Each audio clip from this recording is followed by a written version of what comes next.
They're calling for more shields, guys. Things are getting really bad out here, Chris. Nick, what they're going to do is they're going to create what they call a phalanx, okay?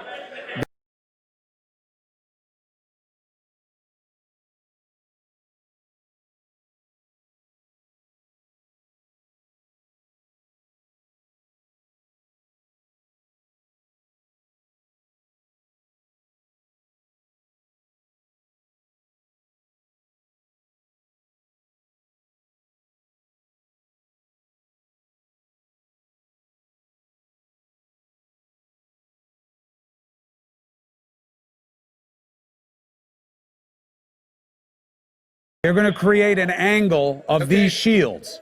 And what they're going to then have to make a decision to do is to either hold, which is they expect these windows to be broken and people to advance. And this is going to be the line that the officers draw, that you will not come any further than this.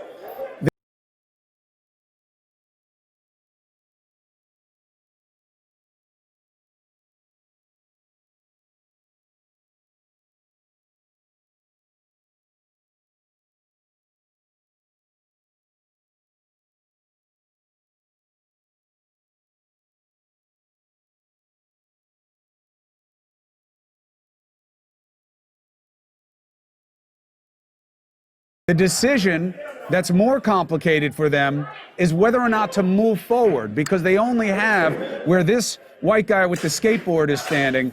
That's the only way out of the building for them. And they will not fit through there. Yeah, that's right. And that is a very dangerous thing to do. So they are doing a stand and hold right now. What are you hearing? Well, it's pretty clear that these officers are nervous. They're seeing this situation de-escalate. They're trying to, as you say, hold this line here. And to the credit of the police officers so far, we have seen them not use much force while they've been having these large objects thrown at them.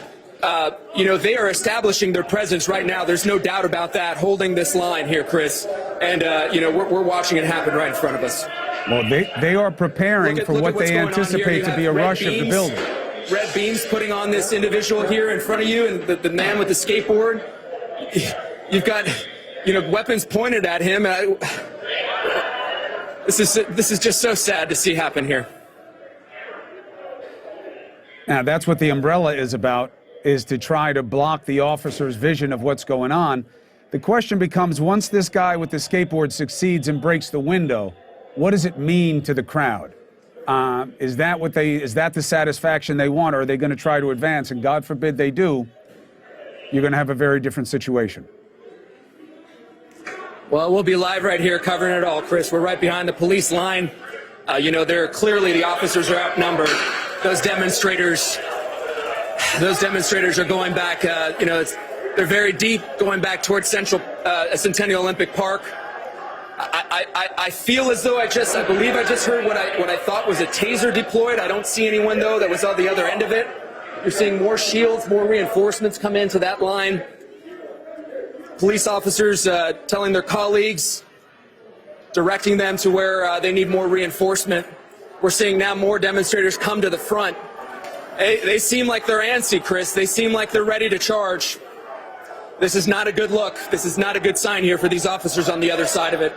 And certainly not for the demonstrators who are coming towards us. All right, so Nick, let's just go through this one step at a time. First, you and the team have a secondary location for you?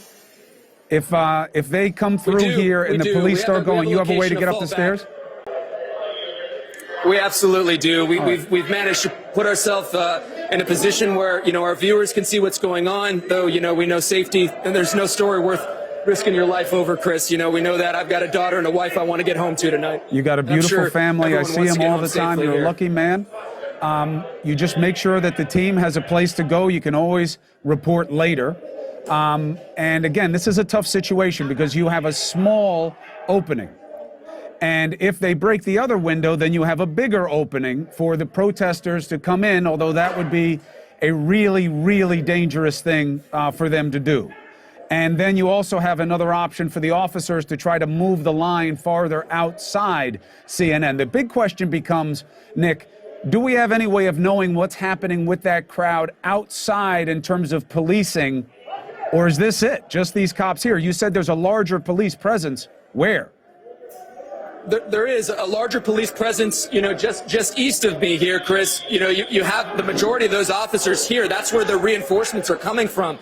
The crowd is, we hate to give these estimates because we haven't talked to police, but there was over 1,000 people here, perhaps even closer to 2,000 people here. Officers outnumbered. They did bring in those reinforcements, the SWAT team, members of the bomb squad, state patrol, local police officers, plain clothes.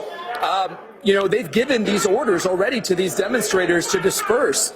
They were starting to gear up with tear gas masks, ready to deploy tear gas, when all of a sudden these windows started breaking and those projectiles continue to fly in the direction of the police, Chris. There's another one. Wow. Gosh. So, and just so people understand what's going on, this is a big building, and this is an expansive lobby area. You are not in the newsroom. This is the front of a big Chris, corporate complex. This used to be the world's largest indoor amusement park, the wacky world of Sid and Marty Krofft, before Ted Turner bought this and turned it into what is the Omni Center and then became CNN Center.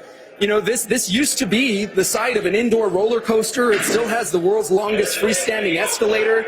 Thousands of CNN employees are here. It's connected to a hotel. Wait, hold on a second, Nick. The capacity of the hotel right now.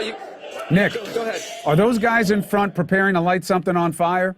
You see how they're wrapping his hand up right now? It looks like it. They're either wrapping his hand up because like he's going to punch the glass and he wants something to protect his hand.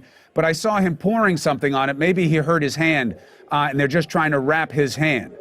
Just keep an eye on that situation. Hopefully he just is taking care of a wound, so if he cut himself, he's not going to bleed too much. Good, that's what it seems to be. Well, they've already lit things on fire so far, Chris. They lit a police car on fire at about 8 o'clock. That was just, still smoldering. They've lit signs on fire. This is a crowd that came to confront police. They're angry. And we can't underscore, on the cursory level, you see the violence that is happening and unfolding right in front of our cameras. They're here under the premise because a black man was killed by police. They want to hold police accountable. Their message, however, has taken a violent tone here. And we don't hear the mention of George Floyd's name at all. We just see the violence happening here in front of us. Well, this is a bizarre scene for people who aren't used to this. You have some people are laughing, some people are videotaping. They just threw something on fire, Chris, a firecracker. Yep. Something's on fire. Shit. Nick, you all right? You okay? You okay? You okay, guys? You all right? Is everyone okay? You all right, William? Okay, we're okay. Our crew's okay. They just threw a firecracker in on us. What was that? Yeah, that was more than a firecracker. Like one of those. Was that like a pretty powerful firecracker? It might have been a flashbang, Nick. Got our heart pumping a little bit. It might have been a flashback. They may have gotten their hands on an undetonated flashbang that the police use, which does exactly what you just saw. Everybody's okay? Good gracious. They just put something else on fire. Everything is okay, but they've just set something else on fire outside, Chris. We don't want to get any closer than here, but can you see what's going on? You pushing on that? Oh, okay. These demonstrators are starting out to make their way back towards the park. Well, they're loading. We understand. My producer Kevin Conlon says that they're loading tear gas canisters up right now. But if that's tear gas that's in front of there, and, security's Nick, telling us to move. Chris, I gotta go. Yeah, Nick, if that's tear gas, you're going to want to get away from it because it's going to come up the stairs fast. We're getting out of here, Chris. All right, get yourself to a safer location. We're getting out of here. We'll get back to you later. You got it. Thanks, buddy. All right. So here's what we've been watching, okay? You're actually not looking at Minneapolis. On your screen, you'll see it's Atlanta. That is the CNN World Headquarters.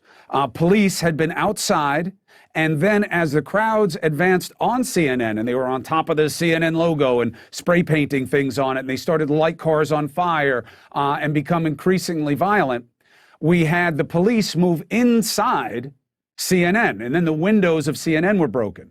And then, so you had a big point of ingress, but then you had what we were showing you for the last few minutes, a standoff where you had rows of protesters, or whatever you want to call them, demonstrators, angry, agitated individuals, up against the face of a phalanx of police inside CNN World Headquarters. Nick Valencia took cover after what appeared to be what they call a flash bang, which does what it sounds like. And now you see canisters coming, which are probably some kind of deterrent spray, either a pepper spray or tear gas. And the officers are obviously trying to clear the area in Atlanta as you watch it on your screen. Again, this is not Minneapolis. There were two sides to the police presence. There was one small group inside CNN and then a larger group down the street where there had been more violence.